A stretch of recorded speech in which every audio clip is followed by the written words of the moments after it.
Welcome back, everyone, to Pillars of Eternity. I killed the fucking dragon. It took longer than I want to admit. I'm glad I didn't show it, let me put it that way. On the ground where the dragon had curled around it, you find a stone that glows a brilliant orange. It is cool to the touch when you reach to retrieve it. Durrance catches a glimpse of it, and his eyes bulge out of his sockets. He scowls, his mouth puckered as though having tasted poison, and he spits on the stony ground. A whore's cruel jest. The bitch has always known where to sink her claws to get a rise out of me. What do you mean? This, the stone you carry, it's a part of the bomb that destroyed Aothas. The Godhammer. Godhammer? Ask me on the road, Watcher. I'm in no mood for it, but the whore's bitter perfume still clogs my senses. You seem angry. For the first time, Durrance seems to become aware of his demeanor, and as quickly as it has flared, it seems to recede, until you start to question whether he had been angry at all. No. It's not anger, you see. I'm merely the victim of a divine practical joke, it seems.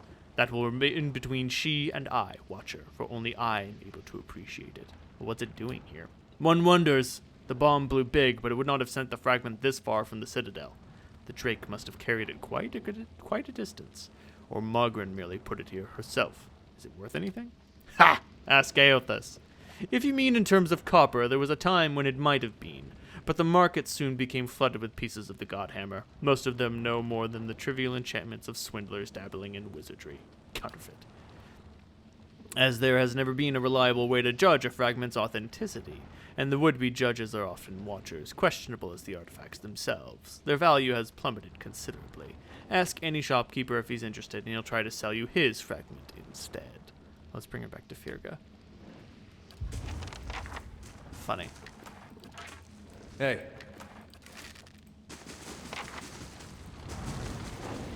Oh, let me get that treasure. Oh, fuck. Hold on! Oh my god. Maimed. I'm all fucked. That's a giant pile of money. And what does the flame reveal? Oh, and this thing's empty. Oh, well then. Thanks. Girdle of Jotun Constitution. Fuck it. I'm resting in here. I don't want to go out into the wilderness, because if I go down again, I'll just fucking die. Oh no! You awake to see Durrance, his staff held in both of his hands before him. A flame flickers as it's at its top end, casting long shadows across his face as he stares in contemplation. Still, for all the light of the fire, your eyes can't focus on him. Perhaps it's awakening from sleep or a trick of the light, but he seems indistinct, blurred around the edges, everything except for the staff. The staff he seems to be studying its engravings. As you watch, the engravings glow thinly red, like through the cracks of heat-suffused wood. The lines stream like molten metal, burning along the edges of the staff, then branch out in an intricate series of fiery veins, bunching thickly where his hands clutch the wood, pulsing as if a heartbeat. As you watch, the veins spiral into a dozen separate circles that spiral again until they are arranged in a circle of their own. They pulse, wait, and all is strangely silent, and then suddenly there is a great light from the fire, a rushing of air, a great flash, and you awaken again to see Durrance in the same place, still holding the staff, but he is solid, real. He doesn't seem to have noticed you or reacted to what occurred. This seems fine. Thought I felt your eyes on me. Now come the words. I had some questions. If doubts and curiosity plague you, you're skinning your knuckles on the wrong door.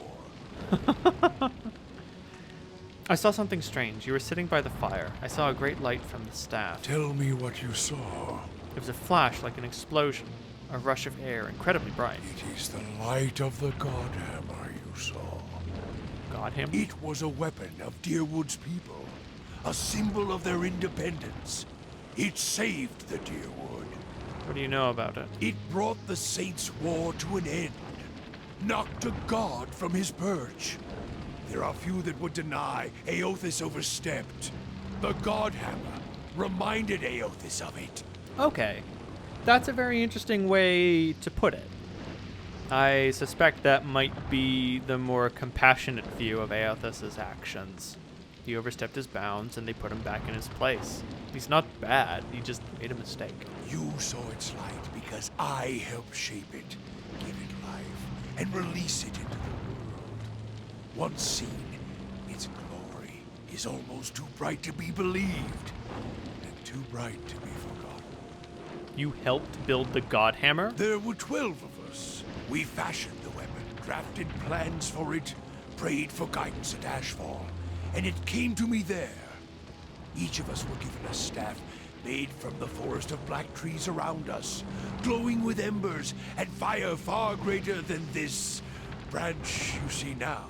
It felt as if the staff was Margaren's own finger, guiding my hand, guiding the other 11, the shadows of the 12 who had come to stand on the bridge to stop Aethys. Shadows of the 12? Even in that stand, there was a ritual to it. For the 12 that stood on the bridge, there were 12 shadows cast, 12 faithful of Margaren, her fiercest supporters and shapers of the Godhammer. Durance rests the staff in front of him. The flame atop it curls for a moment, the light flaring slightly. It splits into a ring of flames, one after the other, until a dozen is met. As 12 held Aethys fast, we 12 unleashed our prayers and let the Godhammer fall. Then it blossoms brightly, once and resumes its candle intensity. In the aftermath, the shadows seem sharper in the vicinity, as if they have edges, and you blink to clear your vision. Durance is still staring at the tiny candle-like flame intently. Shadows cast by the fire of the Godhammer, perhaps. We shared their fate as well in time. Now the spine of the Deerwood is marked by the Godhammer, marked by Margaret. Shared their fates? Not all deaths come with stilled breath and stilled heart, or other stilled passions beneath the waste. Some deaths come from silence. The connection we once shared with Margaret. After the light of the Godhammer, it was not the same. It was as if we'd lost our senses, and sense of purpose as well. Instead of victory, being welcomed. Silence, within and without. Not many can claim to have killed a god. It is less a heroic tale than you would think. And such a death, it changed our faith. All faiths, I expect. Doubt followed, and the world changed. I do not believe Margaret was pleased by what we had done. What makes you say that? If she guided you so, why would she be upset? The world is broken. The wheel stilled. There is sickness in the world's heart. Perhaps the price of crossing a god. Perhaps. Crossing 2 gods. Even as Margaret shaped our hands, perhaps we carried her will farther than was allowed. Just as Widewind did. Saint Widewind. Mortal arrogance to match mortal arrogance. Okay, so Aethys may have overstepped his bounds by coming into the material world and doing what he did, and then you may have overstepped your bounds and putting him in his place. Yet if the world had changed, then I sought to change with it. If I had forgotten some of Margaret's teachings, I would find them again. I would make her see me again. What do you mean? I remembered Margaret's teachings. How reminders on the flesh were more important than the death of a vessel. And I wondered if killing Aethys, if that had simply set him free. Had it allowed him to escape his punishment and be taken on the wheel? Like a mortal? As I stepped from the now blessed Godhammer Bridge, I thought of Ashfall. I thought of the War of Black Trees. Wondered if I needed to be burned to find myself again. That is Margaret at her heart. At least that is my hope.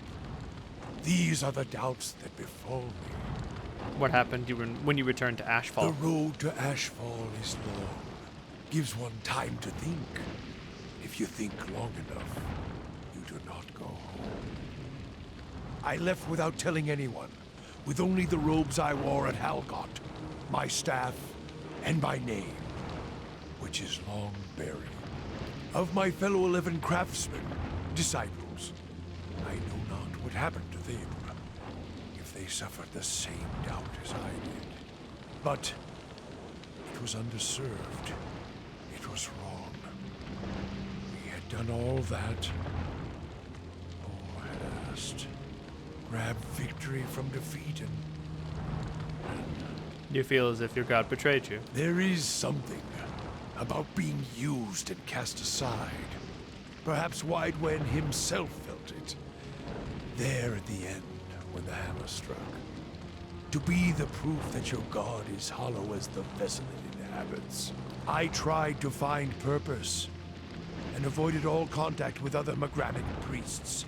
Did not seek the walls of Ashfall, and sought to make amends to my god through actions.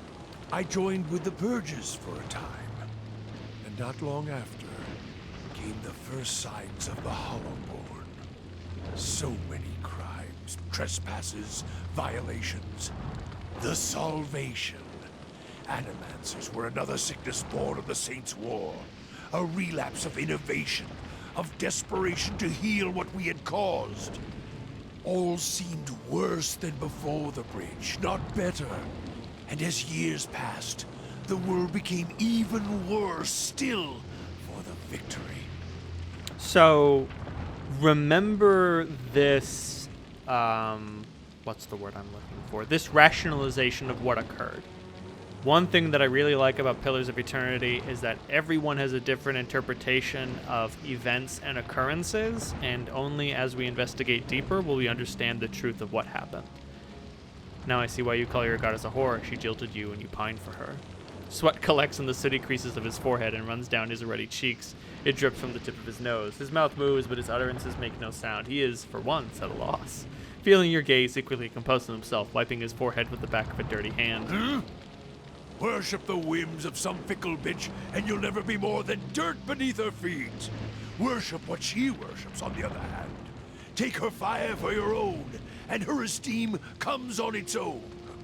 Of course, by that time, you no longer need it. Trial and transformation, sure as Durance taught. Whatever you say. Durance glares at you and stares into his eyes, gives you the feeling of peering over the edge of a great cliff. You think to put the coals to my feet, but what's burned once will never burn again. These talks are your trial, Watcher. You cannot deflect the truth to one who has already been purified by it. Tell me what happened on the bridge. We chose the bridge because we could control it. It was a place where we could choke Eothas in his own footsteps, where we knew his feet would fall. But it was more than that. It was the spine of the deerwood, a symbolic of its backbone. Such symbols are important in the construction of a weapon. Any weapon. I suspect Eothas knew that as well, and so did his vessel, in its arrogance. He intended to walk upon the bridge as if walking on the backs of the deerwood, and we intended to burn him with the light of our faith, and his. 12 on the bridge, 12 in the shadow, and gave ourselves to it. Gave We yourselves to put it? much of ourselves into the Godhammer. Such a device is not simply a machine. There are elements of the spirit in it. Even Widewind's spirit. Makes sense. If it's born of hubris, then perhaps it can destroy hubris. Each of the 12 who brought the Godhammer forth would have done anything to save the Deerwood, save its people. It is why we were chosen. Each of us hated this pretender. That rage, that spirit, that rebellion went into our work, and went into studying him as well. We all studied Widewind. He was our enemy, and he had provided the flesh the god wore as a cloak. That flesh made him vulnerable.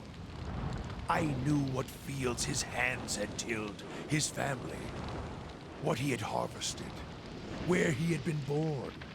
We sought to know him, what had led him to fight us. Why was that so important? You don't kill the god. You kill the man it inhabits. And you leave that man a ruin. Burn him to ash. The weapon was meant to not only burn his flesh, but it would burn his soul. And it did. At the cost of our own. At the cost of our goddess's favor. That whore be damned. Sounds as if you fell victim to your own weapon. Perhaps your eyes were blinded by the truth of the Godhammer, Watcher.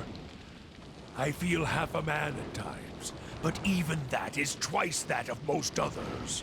If you fear for my spirit, your fears are baseless. The Godhammer, seeing its light, only fueled my anger and made me stronger. Made me re-examine the teachings of Margaret. Put them in a new light.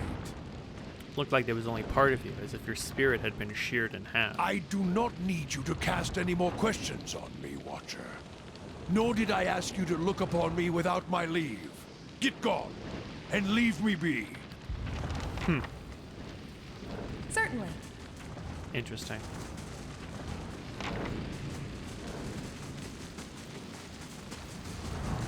Oh, well. Wish I'd seen that earlier. So, yeah. That is Dorance's tale. I feel like there... Pearlwood Bluff. I feel like there are tales of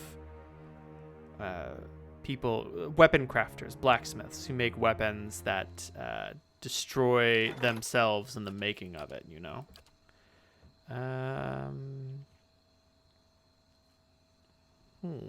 Yeah, sure, let's build the Bailey. Do these look like the cliffs from... Ah! Do these look like the cliffs from your vision? Jesus Christ!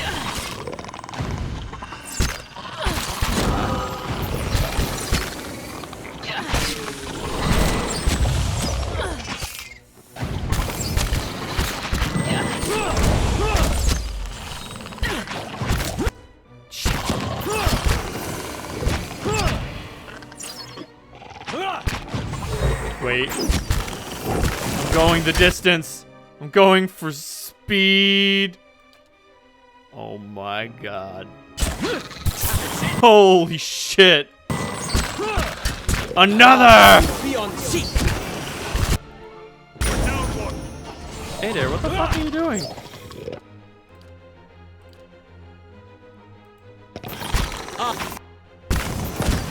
That's the... Oh, they're immune to web? That's fucked.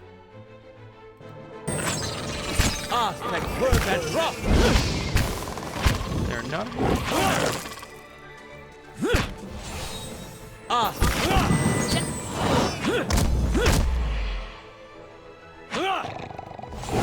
Oh, I should switch her back to her bow. Following your lead. Oh, fuck. Crave thou Philod. Oh, thank you. Thank you, Durance. You're a doll.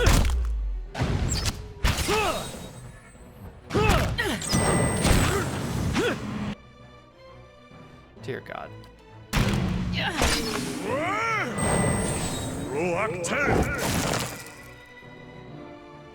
We good? We cool?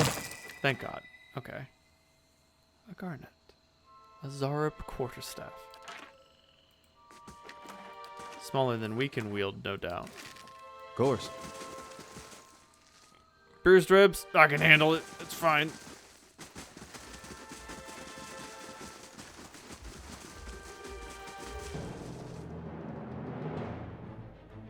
Crave thou Oh, fuck.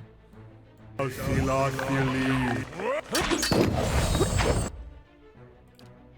Jesus Christ, what the fuck are these things? Can't get... Warding seal? No. Oh, wait, where's that? There we go. Nope, not that one. Circle of protection, which is great. That one. That one, please. Gubbins for everyone. A good shot. Can't get a good shot. What the fuck is happening to us?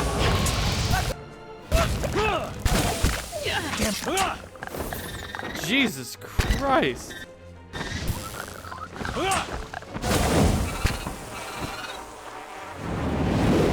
The party is fucking decimated. Jesus Christ. Alright, I'll be back there to do better next time, I suppose. Thanks a bunch.